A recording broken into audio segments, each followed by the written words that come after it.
اللہ فرماتا ہے مظلوم کی بد دعا سے بچو، کیونکہ اس کے اور میرے درمیان میں کوئی پردہ نہیں ہوتا۔ بخاری مسلم۔ جب کوئی شخص اپنا دکھ اور زخم لے کر سجدے میں گر کر روتا ہے تو اس کے آنسو آسمان تک جا پہنچتے ہیں، اور اللہ تبارک و تعالیٰ انصاف کرنے والا ہے۔ وہ مظلوم کی طرف سے ظالم کے خلاف فیصلہ صدر کر دیتا ہے، چاہے وہ ظالم کتنا ہی طاقتور کیوں نہ ہو۔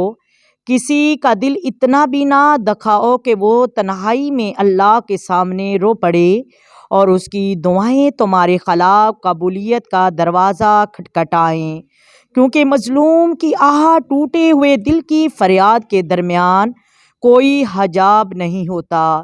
اس لیے ہمیشہ لوگوں کے دلوں کو جوڑو، کیونکہ دل دکھانا اللہ کو ناراض کرنا ہے، اور اللہ کی ناراضگی سے بڑی کوئی مصیبت نہیں ہو سکتی۔